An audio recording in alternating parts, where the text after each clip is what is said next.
Today I'm going to talk to everybody about discernment. The last one I did, it was about experiencing God. Now I got to take you guys in the deep water and talk about this discernment. Now a lot of people don't recognize what discernment is based on and how important it is. You can't be running out here without no type of discernment. There's a lot of other spirits, a lot of entities, a lot of your own heart speaking. All this stuff will trick you and trap you up. There's three main sources of things that you're going to hear that's in your head when you're trying to experience God, okay?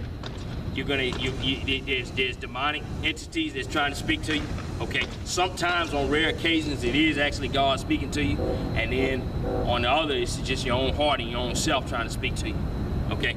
And you have to discern through that, and you need a good grid and test system, otherwise you're going to be tricked into things, okay? Now one of the main things that trap people up, okay, in discernment, it's not your mental capacity. A lot of people think that when you're smarter, it helps you discern better. But when you're smarter, it helps you discern better humanly speaking, okay? But as far as spiritually speaking, it's the pure heart that helps you get to the Lord, okay?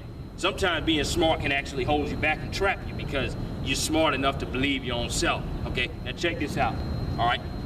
Blessed are the pure of heart, for they shall see God, okay? Check this out, I'm gonna move you down further, okay? What does Jesus say that we're supposed to come to him like? You're supposed to come to him like a little child, okay? A little child, are they smart? Are they the smartest one in the room? The whole point of a little child is their mental capacities aren't developed enough to come up with all kind of theories and make themselves right all the time. They come pure and innocent, and this hadn't developed yet. That's how we're supposed to come to the Lord. Now check this out, I'm gonna go further with that.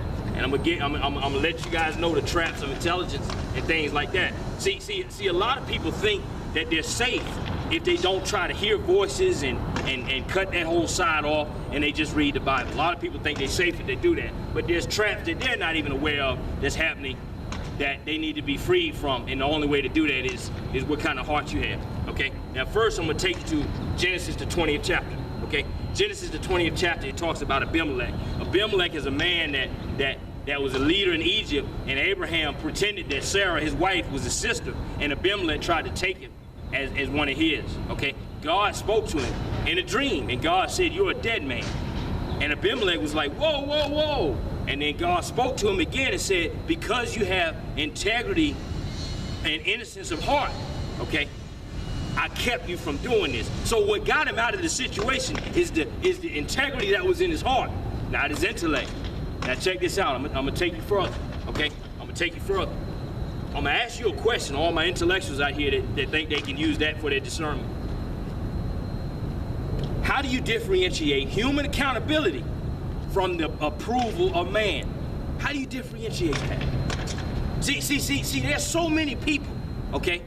There's so many people that believe that they're right based on what somebody else says, and it's just the approval of man. Okay, now check this out.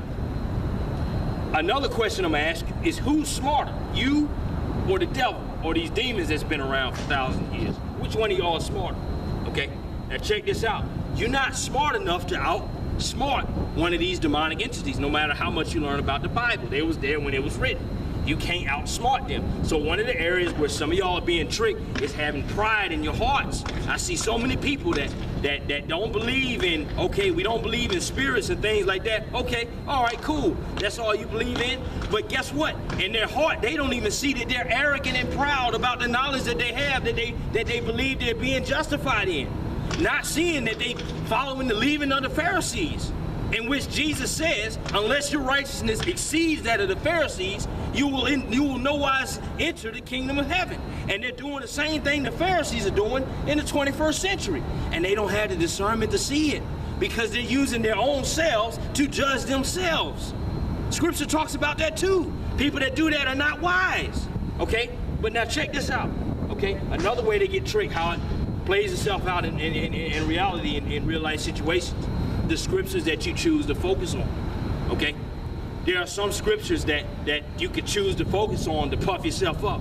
I know the context of this verse, I know this, I know this, I know this, I know this. And then you blowing little baby Christians out the water. And they feel so discouraged they don't even want to come back to the Bible study. You know how easy it is for the devil to put that in your heart, put that thought in your mind. He ain't gonna come to you with a voice if you don't believe in that. He'll just press on your heart, but your heart ain't being checked by nothing because you don't believe in nothing to hold your heart accountable. And so you just follow these inclinations. And you think they're right because of all the scripture you know. Anybody that debate against you, you would already assume you're right because you know all the scriptures to choose to hold yourself accountable and make yourself look right. And you're doing the devil's work by not following the Spirit of God and not doing what the Lord wants you to do in the situation. So that's why it's important, okay, when discerning, okay. On the other side, all these people that believe every time they hear it's God, okay. These people are being deceived too, okay. They're being deceived because all the devil has to do is whisper in their ear, yeah, God told you to get this Cadillac, God told you to get this, God told you to do this, and then they tricked along their way. And what these two people have in common is pride, okay. When people have pride on either side, either pride in your knowledge or either pride in who you think you are, you're subject to demonic entities tricking you, or you're subject to your own heart tricking you, picking the scriptures that you want to write, picturing the scriptures that you want to testify and focus on to puff yourself up. I've seen so many people that just read the Bible that don't even know how to love. They don't even know how to love their neighbor. They claim they discern so well, they can discern doctrine, but they can't discern their own hearts. Just like Jeremiah 17, it talks about the heart is wickedly deceitful above all else, okay? And in order to discern that wickedly deceitful heart, you have to be humble.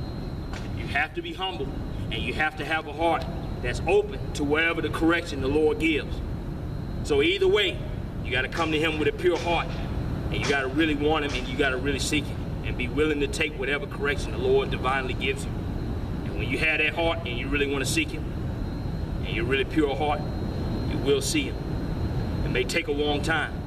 It may take a while to sift through all the things in your head and whatnot, but you will eventually see him. That's what Scripture tells you is going to happen. That's my scripture for today. That's my message.